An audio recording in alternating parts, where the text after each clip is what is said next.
Bénissons le Seigneur qui nous fait encore la grâce de pouvoir partager sa parole. Nous allons continuer toujours sur le même thème des armes, c'est-à-dire des choses, des moyens que Dieu a mis à notre disposition pour que nous puissions vivre la victoire que Jésus nous a donnée. Je parle ici. Les moyens pour nous, pour résister au diable. Parce que le diable a été vaincu sur la croix. Mais il n'est pas mort. Il tente de passer par des ruses, comme Paul nous dit dans le livre d'Éphésiens, pour essayer de nous garder dans une situation de faiblesse, une situation de souffrance. Et nous avons donné comme thème à notre message d'aujourd'hui le bouclier de la foi. Donc l'arme atomique. Vous savez, lorsque Paul décrit dans Éphésiens 6 les armes, il en cite beaucoup. Nous avons vu, par exemple, la vérité que nous devons avoir partout à toutes circonstances comme ceinture. Que tout ce que nous faisons doit être basé sur la vérité de Jésus, la vérité de la parole. Nous avons vu le dimanche passé la cuirasse. Cuirasse, on appelait ça l'équivalent moderne du gilet pare-balles qui protège notre cœur. Parce que c'est notre cœur qui fait notre personnalité. L'ennemi cherche à atteindre le cœur. Parce que lorsque ton cœur est atteint, lorsque tu as un mauvais cœur, tu ne peux pas vivre la véritable communion avec le Seigneur.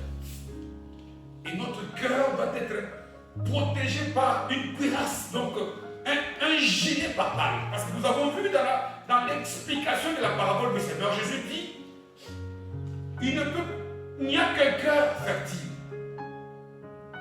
Le quatrième terre qui a produit des fruits. Et ce que l'ennemi cherche, c'est que notre cœur soit atteint, parfois par les oiseaux qui viennent pour voler la bonne sémence, par rapport à la terre qui est au bord du chemin. Les chrétiens qui sont à la limite, on ne sait pas chauve-souris, ni chaud ni froid.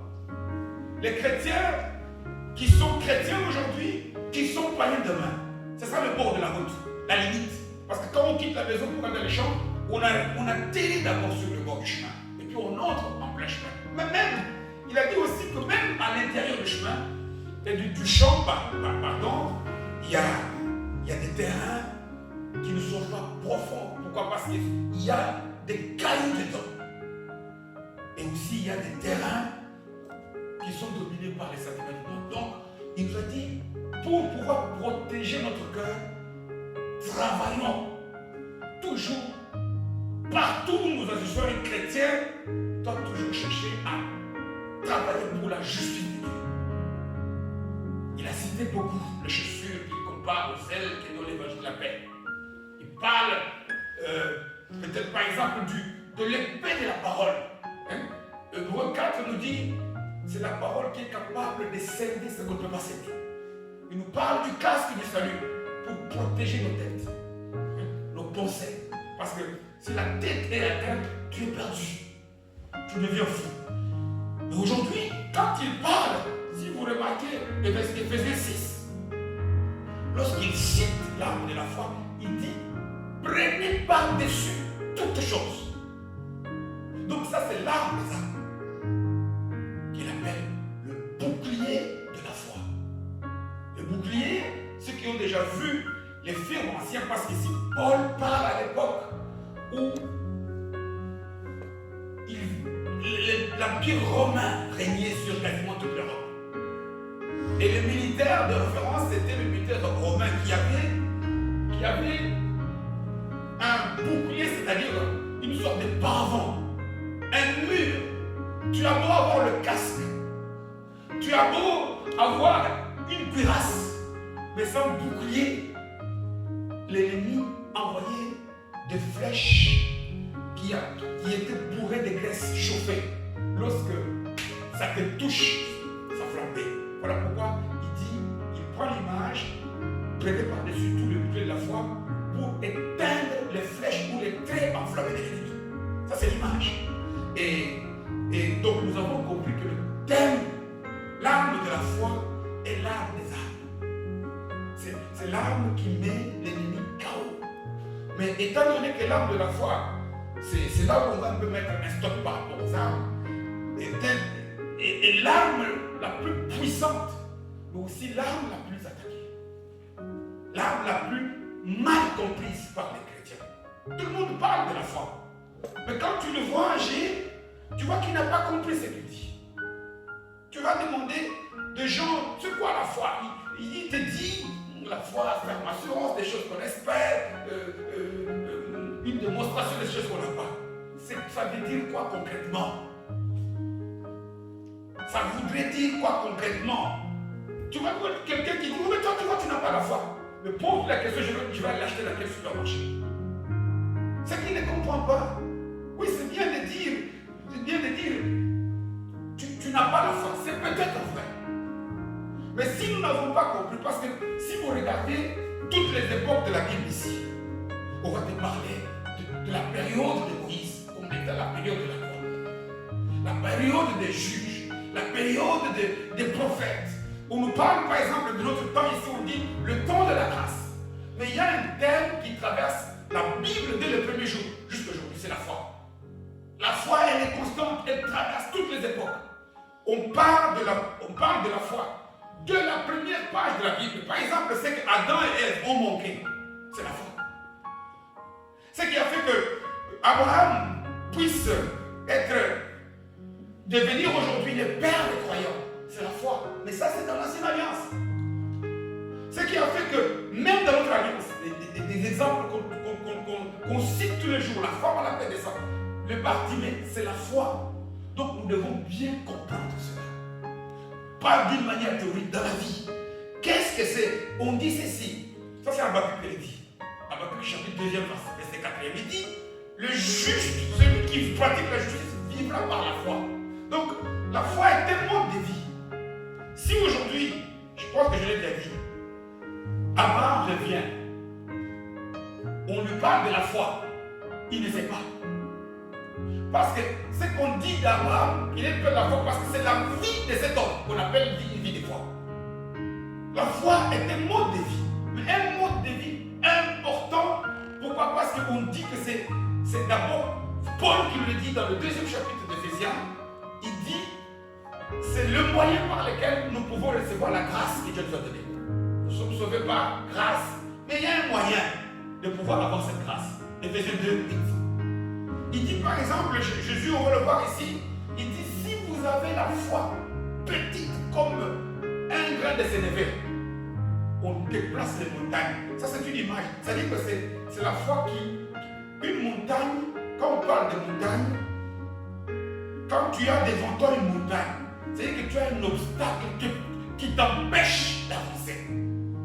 Donc tout ce qui t'empêche de progresser dans la vie, que ce soit la santé, que ce soit dans le mariage, que ce soit dans n'importe quel domaine, avec la foi, Jésus dit, vous allez déplacer les montagnes, dire n'importe quelle montagne, quitte, jette-toi, la montagne obéit. Imaginez-vous un truc comme ça, si on ne comprend pas bien, la plupart d'entre nous ici, on les dit, même quand on faut adorer, mais nous n'avons pas de montagne, il y a parfois devant nous des minuscules petits problèmes comme ça. On n'arrive pas. Quel est le problème? En fait, nous voulons aujourd'hui dans le message savoir pourquoi, malgré que nous venons à l'église, nous chantons, nous prions, Jésus a vaincu. La Bible nous dit que nous devons vivre la vie autrement, mais nous rencontrons des échecs. C'est parce que cette arme n'est pas utilisée. Il dit, prenez par-dessus toute autre chose le bouclier de la foi. Donc nous devons comprendre c'est quoi la foi, comment vivre la foi, et surtout pour les germanophones. Ces mots-là, en allemand, je le trouve faible. C'est pas die Glaube, n'est-ce pas? Non, ça c'est die Glaube, c'est la croyance. C'est faible. C'est faible. C'est faible. Pourquoi? Parce que quand on regarde, même les gens qui ont traduit le mot foi dans la Bible, ils ont des difficultés à savoir. Moi, j'aime bien la traduction anglaise. Vous connaissez ça veut dire la foi en anglais? C'est-à-dire, c'est-à-dire que c'est comme si c'est l'abondance de la fidélité. Moi, je trouve ça pas bien. Donc, une fidélité au millionnaire, c'est ça la foi. Une vie qui témoigne de cela. Et nous voulons savoir quel est ce mode de vie. Nous voulons savoir pourquoi on ne connaît pas bien. Et tous les efforts, toi et moi, que le diable fait, le diable peut te voir vivre dans la vérité. Il peut te voir être dans le salut. Tu es sauvé, un enfant de Dieu authentique.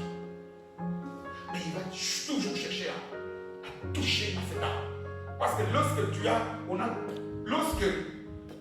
on a touché à ta foi, tu es désarmé. Tu es désarmé. Lorsque vous essayez un peu de lire les livres, lorsque l'armée romaine allait en guerre, la première ligne était les gens qui avaient des boucliers, qui se mettaient l'un à côté de l'autre. Parce qu'à l'époque, il n'y avait pas d'armes à feu comme maintenant, il y avait des flèches.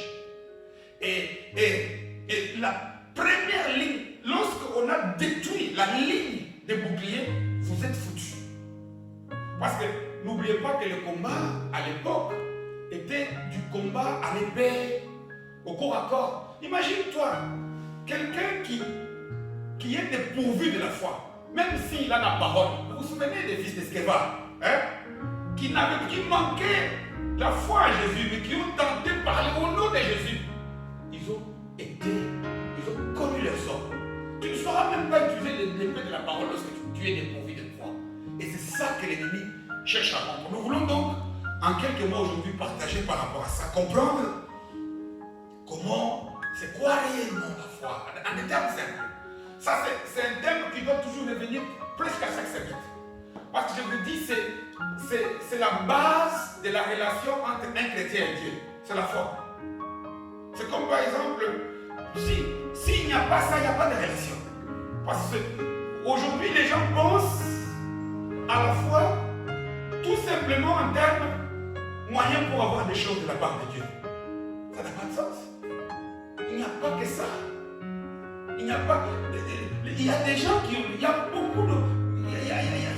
La foi est au-delà. J'ai dit, la foi est un mode de vie. C'est un comportement. Et ce comportement-là, quand tu l'as, automatiquement les choses tu les auras. Et vous savez, d'abord les choses que Dieu nous donne, il nous les donne par grâce. Il n'y a rien que tu peux donner à Dieu pour qu'il donne des choses. Tu peux prier, Dieu nous donne tout par grâce. Maintenant, le moyen de pouvoir posséder des choses que Dieu nous a données par grâce, c'est la vie de foi. C'est un comportement qui manifeste la foi. Et c'est ce que nous voulons voir aujourd'hui. Mais avant toute chose, je me demande de tourner au livre dans l'Évangile selon Saint Matthieu. Il y a beaucoup, j'ai eu du mal à chercher un passage par rapport à la foi. Il y en a 1000 de mots. Mais c'était seulement connu sur celui-ci. Autrefois, on ira sur un autre. Évangile selon Saint Matthieu, chapitre 17e.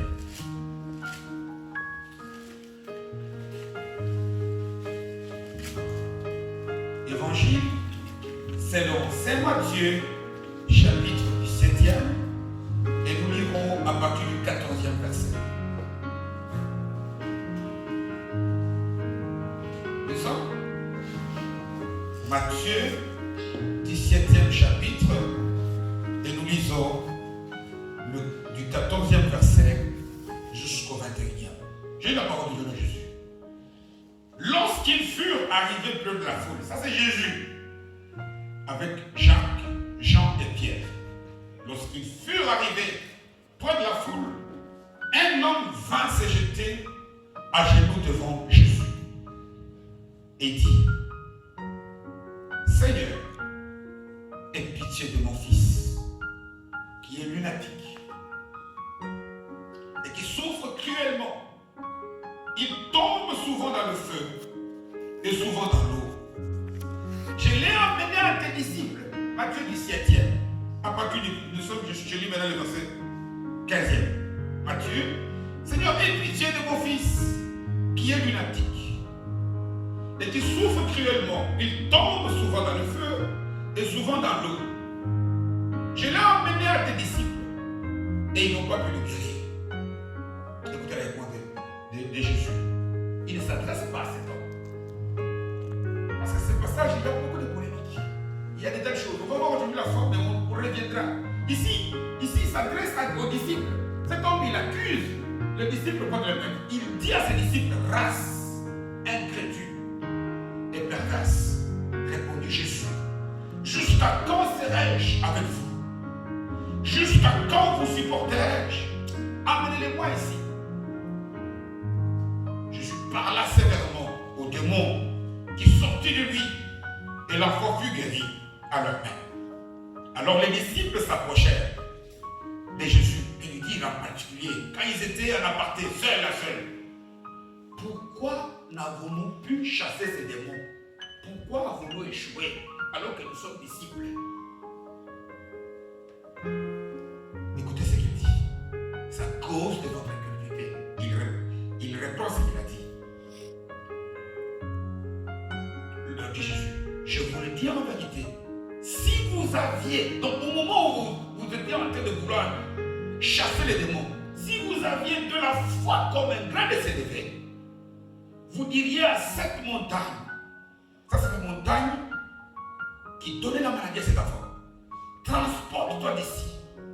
Et il se transporterait et rien ne vous serait impossible. Mais cette sorte de démon ne sort que par la prière et par le jeûne, parole du Seigneur.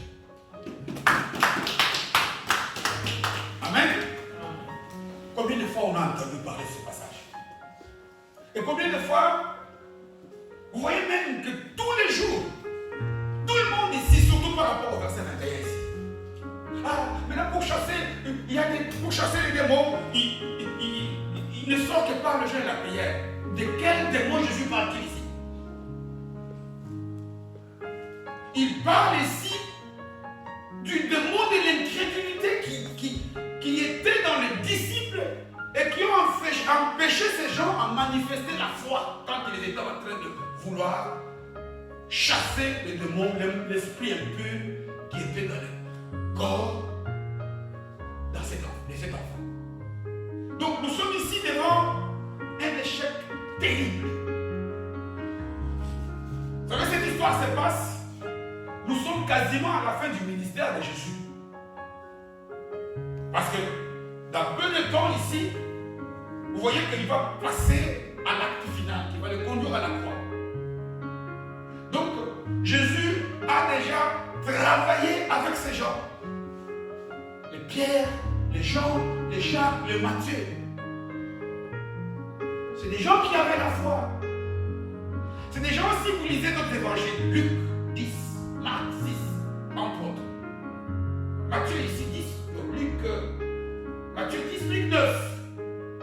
Jésus a dit, je vous donne tous les pouvoirs de guérir des malades, de chasser les démons. Le pouvoir leur a été donné. Et d'ailleurs, si vous lisez le même Luc, vous lisez même les mêmes évangiles, Marc aussi 6, ils ont déjà chassé des démons. C'est dans la Bible. Par exemple, au moment où dans Marc, quand ils reviennent tout heureux, Jésus leur dit, ils disent, waouh, même les démons nous sont soumis. Jésus leur dit, j'ai vu Satan tomber comme un éclair. Mais qu'est-ce qui a fait que ces gens ici ont échoué? Qu'est-ce qui a fait que... Donc nous avons compris que si La foi n'est pas quelque chose de théorique. La foi est quelque chose dont on peut disposer, qui est un comportement, qui est une forme de vie que tu vis, que lorsque, dans certaines conditions, il peut arriver que toi-même tu puisses anesthésier ta foi, hein, la mettre sous anesthésie. Elle est là, ne n'agit pas. C'est le disciple de Jésus. Et d'ailleurs, voilà même pourquoi il dit, Jésus leur dit, vous allez lire ça à la lettre. Vous allez voir qu'il leur dit, le démon d'incrédulité qu'il y a en vous là, vous devez d'abord prier. Ce n'est pas prier pour l'enfant. L'enfant a été déjà délivré. Vous, priez. Jeûnez pour que ces démons-là d'incrédulité puissent se quitter. Ils disent ici, ils ont échoué. Imaginez-vous dans quel état de honte ces gens pouvaient être. Parce que si nous lisons le même passage, Marc a écrit, Luc a écrit aussi. Dans Luc 9, Marc 9. Marc a donné beaucoup de détails. Il explique, si vous lisez les gens qui étaient là, la foule ici, Matthieu parle de la foule, mais il y avait des religieux, il y avait des juifs, des scribes, il y avait des gens qui se moquaient de Jésus, il y a des gens qui voulaient arrêter Jésus, donc des ennemis de la foi. On peut supposer que, comme ces gens étaient ensemble, Jésus était parti avec 3 des disciples, Jean, Jacques et Pierre, prier à une montagne. Voilà pourquoi on dit, on commence par dire, à leur retour, ils sont allés beaucoup prier. Ils ont tellement prié que Jésus était entré comme en transe. Il s'était transformé. Ses habits étaient devenus tout blancs. On dit dans la Bible qu'il s'était transfiguré. À tel point que cette scène était merveilleuse que les Moïse et les Élie ont paru là-bas. Mais non, ils sont de retour. Imaginez-vous, on ne sait pas combien de temps Jésus a duré avec les autres. À la montagne. Les autres étaient restés dans la vallée. Peut-être qu'ils s'est vanté. Que nous, avec Jésus, vous allez voir. Peut-être qu'ils disaient des choses comme ils étaient avec des religieux. Certainement qu'ils vantaient tout ce qu'ils avaient fait, tout ce que Jésus dit, les enseignements. Mais imaginez-vous que quand ils ont connu un échec comme ça, devant ces papas, quelle pouvait être leur honte? Voilà même pourquoi, parce que si vous lisez bien les textes, c'est comme si Jésus était humainement fâché. Parce qu'il est déçu. Il est déçu. Imaginez-vous, tu as beaucoup parlé. Moi, je sais chanter. Moi, je chante bien. Les gens disent, tu chantes mal. Moi, je chante bien, tu chantes mal. Et puis, les gens sont là. Tu veux chanter, ça n'est que des dièses. Hein? Et tout le monde, imaginez-vous, quelle était la honte? C'est comme si ils ont travaillé ici contre, excusez-moi, contre l'évangile. Et eux-mêmes, ils étaient touchés. Voilà la raison pour laquelle ils n'étaient pas tranquilles. Lorsqu'ils se sont séparés de la foule, lorsqu'ils se sont retrouvés seuls à seul avec Jésus, ils lui disent, maître, nous ici qui avons déjà, nous avons soumis des démons. Nous avons guéri des malades. Nous avons fait des miracles. Les gens ont touché parfois même au point de nos habits de pierre. Qu'est-ce qui fait qu'aujourd'hui, qu'est-ce qui fait que nous avons échoué? C'est le verset 19. Qu'est-ce qui fait qu'aujourd'hui nous avons échoué? Et Jésus dit, c'est parce qu'il y a eu, Satan nous a tendu un piège terrible. Souvenez-vous, quand nous lisons Éphésiens, nous avons dit que Jésus nous dit notre combat, ce n'est pas contre qui? Ou par Paul. Ce n'est pas contre les humains, la chair et le sang. Notre combat, les difficultés, il y a des esprits mauvais qui passent par des humains. Il dit, notre combat, c'est pas contre les hommes. Ce n'est pas contre des gens que nous sommes en train de voir ici. Notre combat se trouve à un niveau spirituel. Pourquoi il dit ça? Souvenez-vous, lorsqu'ils étaient, même avec Jésus, on le verra dans les jardins, quand il leur a dit on va prier ensemble, et puis ils se sont couchés, ils sont tombés dans le même démon. C'est ces démons-là qui nous attaquent, qu'on appelle l'incrédulité. Ou parce que Jésus nous dit, je vous donne les armes pour résister contre les ruses du diable. Et l'une des grandes ruses que le diable place sur les chemins des chrétiens, ça s'appelle l'incrédulité. L'incrédulité. Très mal définie aussi. Parce que beaucoup de gens pensent que l'incrédulité c'est l'absence de foi. Non!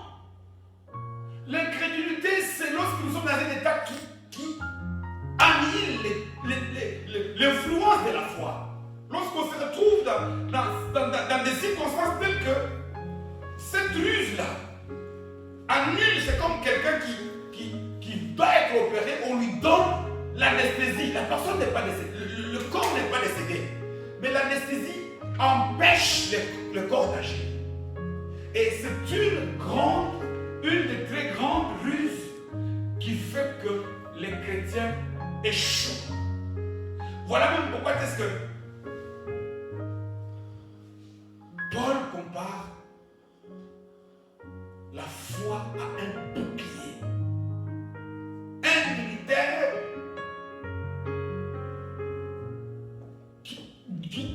qui a perdu son bouclier. Il a beau être qualifié, il a beau avoir des épées. L'épée, c'est lorsque vous allez être en corps à corps pour vous tuer avec les épées. Mais quand vous êtes au loin, il y a les boucliers qui empêchent, qui fait que l'ennemi termine toutes ses flèches. Pourquoi? Parce que ces flèches-là, quand vous êtes sans bouclier, ça tapait sur le corps du militaire et les graisses là s'enflammaient. Non seulement ça tuait les militaires, mais les flammes là pouvaient tuer aussi les militaires qui sont à côté. Une personne dont la foi a été mise en veilleuse est un danger pour lui-même et un danger pour ceux qui sont à côté de lui. Amen. Une personne qui a perdu sa foi. Cette personne-là est un danger non seulement pour lui, mais c'est aussi un danger. Pourquoi? Parce que voilà pourquoi le bouclier éteint ces flammes. Pourquoi? Parce que les éclaboussures des flammes peuvent atteindre les autres grands groupes, ceux qui sont à côté. Non seulement ça va te brûler, ça va brûler les voisins. Voilà pourquoi nous devons tout faire pour ne pas tomber dans cette situation qu'on appelle l'incrédulité. Cette situation qui a fait échouer ces gens. Cette situation qui fait échouer beaucoup de gens. Cette situation dans laquelle moi et toi, jour et nuit, nous nous retrouvons. Cette situation dans laquelle étaient les gens du village qui a vu Jésus grandir, Nazareth. Ces gens-là, les incrédules notoires, ont dit que dans ces villages où il a été, à cause de leur incrédulité, Jésus a fait beaucoup de miracles ailleurs. Mais là où il devait en faire plus, il n'en a pas fait. Sauf quelques guérisons, comme on dit. Si aujourd'hui tu vois que Jésus n'agit pas dans ta vie, pose-toi la question. Il y a ces démons ici qui doivent partir par le jeûne et la prière. Ces démons ici d'incrédulité. Pourquoi? Parce qu'il dit que vous êtes race. C'est l'incrédulité qui agit. Vous verrez que chaque fois que l'incrédulité se manifeste, l'effet de la foi échoue. Regardez Pierre. Quand Jésus marche, il lui dit viens. Par la foi, il part. Mais lorsque le démon de l'incrédulité paraît, Pierre a failli tomber. Heureusement, Jésus l'a repêché pour dire incrédulité. Chaque fois que nous voyons que nous, si réellement nous sommes des enfants de Dieu, ce que je pense que nous sommes, Chacun connaît. Ce qui peut te faire échouer, c'est lorsqu'il y a le diable met devant toi cette flèche enflammée, qui est la flèche de l'incrédulité, qui va créer en toi une attitude telle que ta foi ne va plus agir. Amen. Et qu'est-ce qui a fait que ces gens puissent tomber dans cette situation? Parce que ces gens qui ont déjà réussi, ces gens ont déjà chassé plusieurs démons. Mais ici, présentement, ils ont échoué. Pourquoi? Tu n'as jamais vu qu'une fois, nous tous, si nous sommes réellement enfants de Dieu, il y a déjà eu des situations où tu as prié et tu es sûr que dans ton cœur, ça c'est Dieu qui agit. Amen. Il y a des situations, si réellement on est converti, il y a toujours des témoignages personnels où tu vois que là, ça c'est Dieu qui a fait que je puisse, parce que je ne le méritais pas. Mais qu'est-ce qui fait que quand tu es dans la même situation, parfois ça ne marche pas? C'est ce piège que l'ennemi tend. Et c'est ce piège qui avait été tendu aux disciples, qui avaient la bonne volonté, mais qui sont tombés qui ont perdu leur bouclier de la foi. Et les flèches les ont à terre. Et ici, heureusement que Jésus est venu. Sinon, c'est pas pour aller mourir peut-être, ou je ne sais pas moi. Alors, d'où vient cette histoire? D'où vient de quelle manière l'ennemi nous tente ce piège de l'incrédulité? Parce que c'est ça qui va nous faire comprendre que la foi, nous l'avons là. La foi, nous allons définir par après. Mais je préfère un peu que nous puissions comprendre où est-il parti ces gens. Ici, on ne dit pas que ce sont des soi-disant. Regardez, lorsque Jésus dort, il traverse le lac.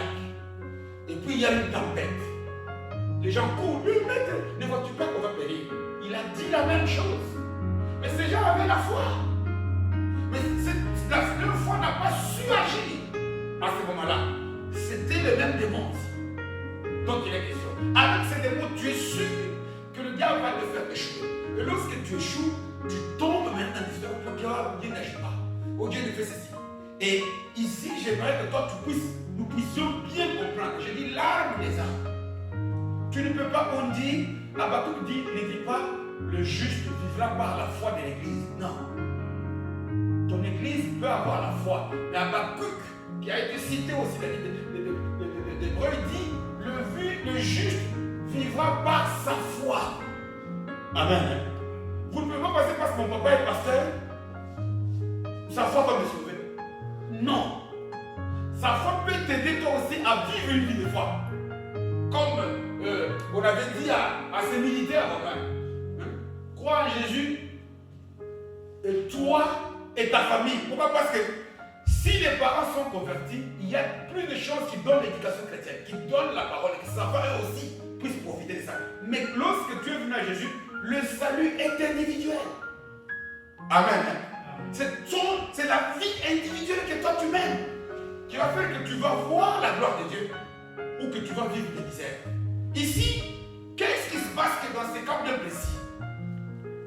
Ces hommes ont échoué. 9 disciples. C'est que là, on ira lire à la maison. Parce que je dis ici, Marc donne beaucoup de détails. Cet enfant était possédé depuis sa naissance par un démon. Un démon qui l'avait rendu sourd, il n'entendait pas, et muet, il ne savait pas parler. Non seulement l'enfant était sourd et qu'il était muet, et très souvent, cet enfant piquait des crises et il tombait. Il s'agitait, les yeux révulsés, il ne sait pas parler, comment on dit, il écumait, comment on dit le mot, sortir la salive de la bouche. Comment, en allemand, c'est comment? Quand quelqu'un pique une crise et qu'il étouffe et qu'il y a de la salive qui sort, on dit en français qu'il écume, et c'est ce qu'il connaissait. Et le père est venu avec son fils ces jours-là auprès de Jésus. Mais quand il arrive, il trouve la foule, on lui dit que Jésus n'est pas là, il est à la montagne. Mais on lui présente ces chers 9 disciples qui étaient là, tout fiers. Je ne sais pas qui était là, je ne sais pas qui s'est présenté en premier. Les Matthieu ou les autres, je n'en sais rien. Ou Barthélemy, je n'en sais rien. Écoutez, ils disent, oui, mais on a déjà réussi. Ils prennent l'enfant. Ils prennent l'enfant, commencent à au nom de Jésus, je te chasse. Pendant qu'ils parlent, c'est que j'ai dit, j'ai les vents qui parlent. Allons lire Luc 9e chapitre à la maison. Je sais que comme on a l'habitude à le faire, on va le faire. L'enfant pique la prise. Il tombe, il est jeté par terre. Il commence à s'agiter. Il commence à écumer. Quel a été lorsque quelqu'un vient devant toi, tu veux prier pour lui. Et puis il tombe, raide, il étouffe, les yeux révulsés. Qu'est-ce qu'il y a en toi? Il y a la peur, il y a la panique. Il y a l'humanité qui a pris plus de pouvoir que la spiritualité. Voilà même d'ailleurs, beaucoup, notamment ces jalouses. Quand Jésus devait prier pour la fille de Jairus, on dit qu'il a chassé certaines personnes.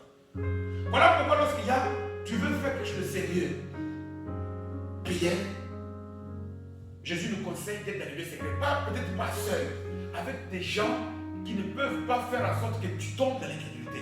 Pourquoi? Parce que l'incrédulité c'est quoi? C'est lorsque l'humanité, les sentiments humains, que ce soit la peur, que ce soit le doute, que ce soit la faim, que ce soit la logique. Il y a des gens qui sont trop logiques, qui mettent la science même dans les choses de Dieu. Lorsque les choses humaines dominent sur ce que dit la parole, c'est ça l'incrédulité. Et la foi, c'est l'inverse. La foi, c'est lorsque tu es devant des situations. C'est la parole qui domine. C'est ce que Dieu a dit qui domine. Or, nous tous ici humains, dans la vie de tous les jours ici, la situation que nous rencontrons, les situations, nous sommes toujours devant des situations où c'est l'humanité qui doit agir, ou bien c'est la spiritualité. La vie de foi en des termes simples, c'est quoi? C'est que Dieu a dit, c'est que je sais dans la parole. Lorsque je vais décider devant les situations, prends l'ascendant sur ce que me montre l'humanité.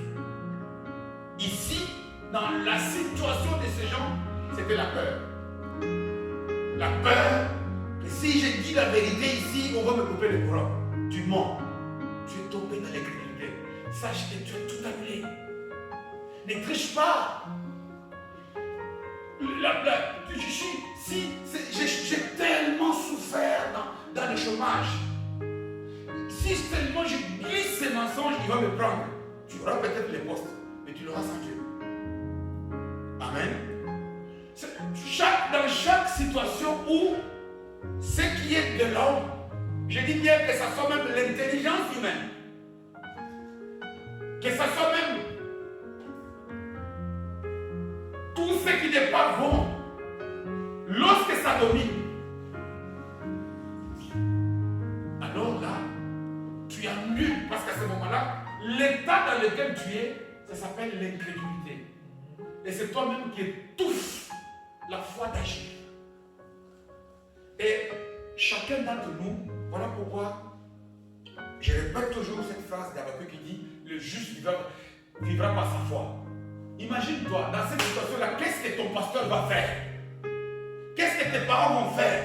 Si toi-même, tu es gagné par l'incrédulité, si les gens de Nazareth, parce qu'ils ont mis l'humanité, et ça c'est le fils de Marie.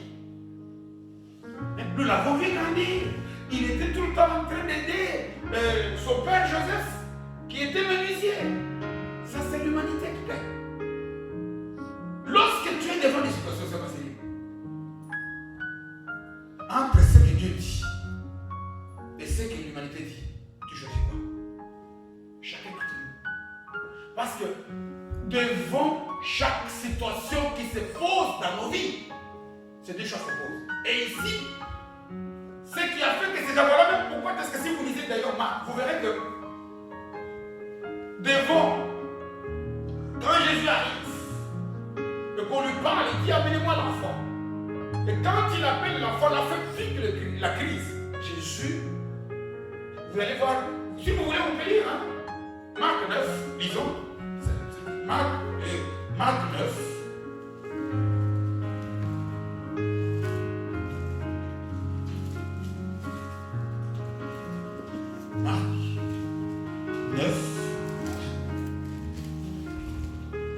Alors, il est verset 14e, c'est un peu aussi comme dans Matthieu. Nous sommes Marc 9, Marc c'est juste à côté de Matthieu.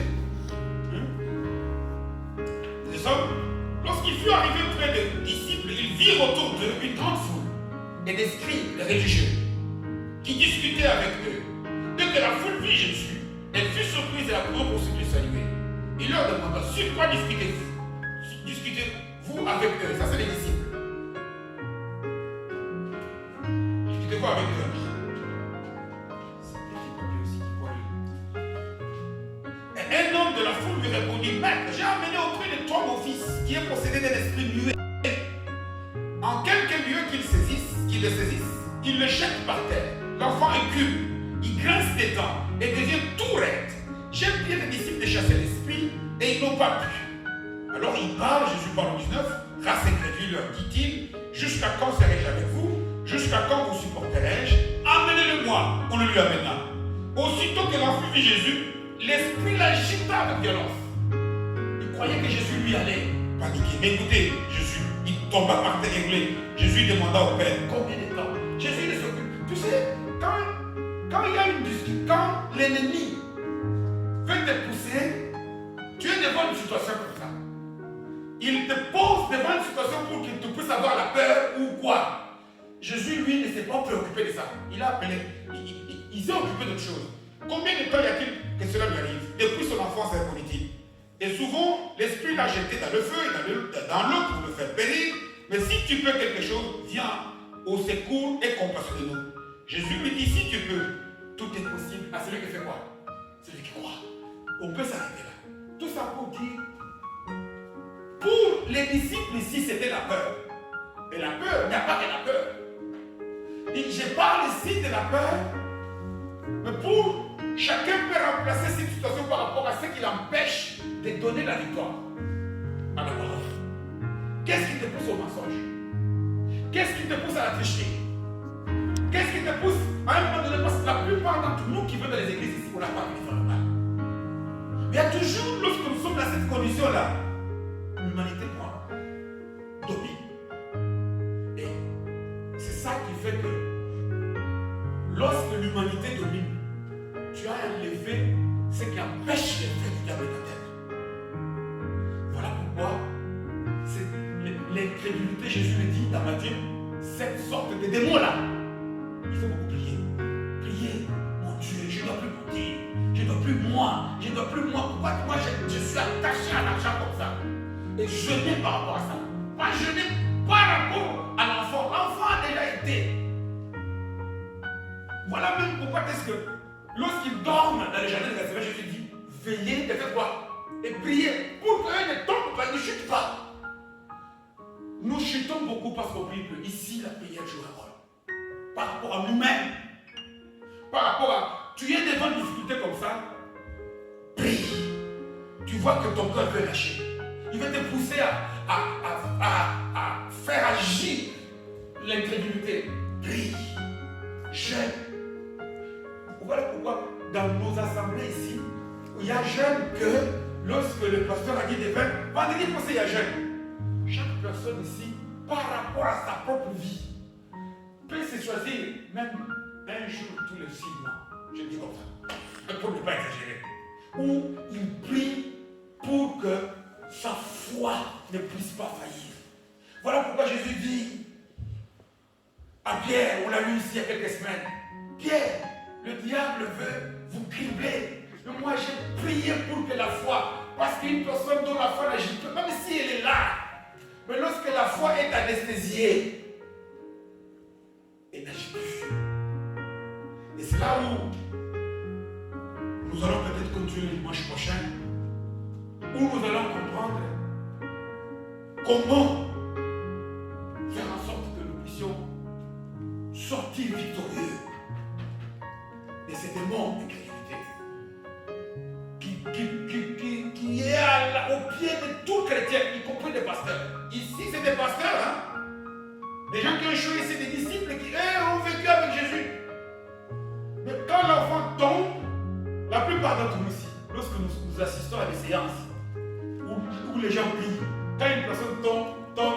plupart d'entre vous, il y a des gens qui paniquent. C'est vrai, c'est pas vrai.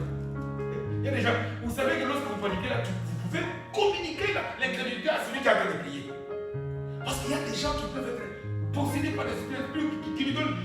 À cet enfant, c'était des crises et il était sourd et il était muet. Il tombait dans l'eau, il a écumé, il a grincé les dents, il a cessé de prier. Combien de fois vous allez voir, même des pasteurs qui, pendant ces genres de scènes, et puis ils ouvrent les yeux pour voir. Combien de fois parfois les gens prient pour les malades. Un enfant malade à la maison, les parents prient, ou les intercesseurs. Et à un moment donné, l'enfant fait quelque chose comme ça. Il faut savoir de cesser la prière pour regarder si l'enfant respire encore. Prière d'incrédulité. On est dans l'incrédulité. Parce que ce moment-là, c'est nous devons tout faire comme Jésus. De tourner nos pensées de ça. Lorsque l'enfant tombe, les yeux de Jésus quittent l'enfant. Il demande au Père. C'est depuis combien de temps? Ses yeux sont focalisés sur le fait. Nous ne devons pas nous distraire. Et c'est là où nous allons revenir à la définition de la foi. J'ai dit, la foi c'est quoi? C'est laisser dominer dans nos agissements, dans nos comportements, dans nos décisions. Ce que nous disons, ce que nous faisons, donne raison à ce que Dieu a dit. Amen. Et plutôt qu'à l'humanité. Et dans l'humanité, je mets tout. Même le génie scientifique. Savez-vous pourquoi? Parce que la plupart des gens qui ont beaucoup étudié ici restent incrédules. Ils sont tellement logiques qu'on dit que leur cœur est endurci. Ils ne peuvent pas comprendre qu'on peut imposer les mains à quelqu'un à guérir. Ils sont tellement logiques. Cette logique-là leur donne aussi l'incrédulité. Savez-vous pourquoi? Parce que, par exemple, les gens de secte ont du mal. Ce qu'ils ont là, c'est l'incrédulité notoire. Pourquoi? Parce qu'eux, ils sont tellement pris dans leur histoire là que toujours dans leur manière d'agir devant les situations, devant les montagnes, l'humanité prend le dessus sur la volonté de Dieu. Et ça, c'est la définition simple. Et cette décision qui va te faire comprendre pourquoi Hébreux 11:1 définit la foi comme étant la ferme assurance des choses qu'on fait quoi? Qu'on espère, et la démonstration des choses qu'on ne voit pas. Nous allons comprendre qu'il y a ici cette définition est exactement la même chose que ce que je vais te dire. Une personne qui prie pour une situation, qui fait dominer Dieu, quelle que soit la situation, et là c'est ce qu'on appelle l'espérance. Amen. C'est quoi l'espérance? Une personne incrédule n'espère pas. Elle est envahie par la peur. Parce qu'on dit la ferme assurance des choses qu'on fait quoi? Qu'on espère. C'est quoi l'espérance? Dans tout ce que nous faisons, nous devons tout faire pour avoir toujours l'espérance d'avoir. L'espérance, c'est quoi? C'est que je veux avoir l'argent. Quand j'ai travaillé, quelqu'un qui vient me réclamer une dette, je lui dis, viens demain parce que j'ai l'espérance que demain j'aurai mon argent. Mais beaucoup de gens, nous n'avons pas l'espérance, nous avons l'attente. Il y a une différence entre attendre l'argent et espérer l'argent. Est-ce que nous voyons cette différence? Attendre, je m'attends à ce que je puisse avoir la visite. Et j'espère avoir la visite. C'est deux choses différentes. Parce que dans l'espérance, il y a l'attente. On s'attend toujours à quelque chose. Mais l'espérance, c'est lorsqu'on s'attend avec confiance. Lorsqu'on est sûr. Si tu pries pour quelqu'un sans espérance, tu perds ton temps. Tu pries dans la chair. Quelle que soit la situation, tu perds ton temps. Parce que quand on dit j'espère en toi, ça dit je compte, je suis sûr, j'ai confiance. Les sentiments humains, la logique humaine, l'humanité gagne lorsque nous faisons des choses sans espérance. Beaucoup de gens s'y plient pour des sujets sans espérance. Ils s'attendent peut-être. Dans l'attente, il y a un peut-être, ça peut venir ou pas. Aujourd'hui, nous allons commencer à sortir. Nous devons, l'espérance c'est la certitude que c'est à quoi je m'attends, je l'aurai. Et ici, voilà pourquoi la Bible est définie comme étant une ferme assurance. Les choses qu'on espère. J'attends la guérison. Je suis sûr. Parce que si tu es sûr, ça va conditionner ta manière même de prier et d'agir. Et là, on le verra. Lorsqu'on dit Paul qui nous révèle pourquoi Abraham, dans Romains 4, chapitre 4, verset 17-18, il dit Abraham a espéré contre toute espérance. Et la suite, lorsque tu espères comme ça, tu vas le manifester. Voilà pourquoi cet homme, sans enfant, il est capable de changer son nom. Amen. Il n'a pas encore d'enfant. Dieu lui dit tu es père d'une multitude. Change de nom, il part. Contre une espérance comme ça, Dieu agit. Amen. Lorsque nous croyons que Dieu n'échoue pas, on est ferme dans ça. Dieu agit. Toujours. Lorsqu'on peut, comme cette femme-là, qui dit, si je ne puis toucher que le pont de sa robe, je touche à ça, je suis guéri. Et qu'elle agit comme ça. Parce qu'elle n'était pas dans l'attente de la guérison. Elle a attendu la guérison auprès des médecins. Mais c'est Jésus, elle a espéré, elle avait des certitudes que lorsque je touche, ça marche. Voilà pourquoi, par exemple, des gens tels que Marthe, la sœur de Lazare, il n'espérait plus rien. Jésus dit, crois seulement. N'étais-je pas dit, Marthe, n'étais-je pas dit que si tu as de la vraie espérance, que je peux tout, je le ferai. C'est des attitudes où nous devons nous entraîner à ça. Chacun individuellement va formater sa vie pour avoir des convictions que c'est ce que Dieu a dit. Nous ne devons pas agir par rapport aux situations. À la réalité, on en a parlé ici. La réalité te prouve le contraire. Ces gens-là ont vieilli, cet enfant est peut-être mort. Regarde comment ils sont tombés dans le piège. Et ils ont échoué. La réalité de la vie, les circonstances, nous pousserons toujours à privilégier l'humanité. Mais n'oublions pas toujours la parole qui dit nous avons été guéris par ce notre Dieu. Qui dit que rien n'est impossible à Dieu. Aujourd'hui, lorsque nous prions pour un sujet, soyons sûrs et certains. Si ça ne marche pas, ce n'est pas ton problème. Ça, c'est Dieu qui l'a dit. Soyons sûrs et certains que même si on dit qu'il y a telle situation, si toi tu es certain, ça marchera pour toi. Pourquoi est-ce que nous manquons d'espérance? Nous manquons d'espérance parce que nous avons du mal. Nous sommes plus nous sommes plus basés à voir les circonstances telles que la réalité telle qu'elle est vécue. Et souvent, devant des situations comme ça, ce que Dieu nous demande, ça nous paraît être ce qui va échouer. C'est vrai ou c'est pas vrai? Mais ça vient du diable. Dieu te dit agis comme ça, agis. Pourvu que ça soit écrit. Et rappelle la mémoire de Dieu. Amen. Ici, je nous donne ce qui est là.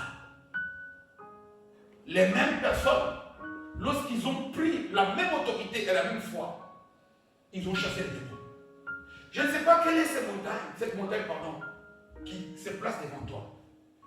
Nous qui sommes ici au roi Jésus, nous tous, nous allons prier pour que les démons d'incrédulité, ce piège-là, qui anesthésie notre foi, puisse partir.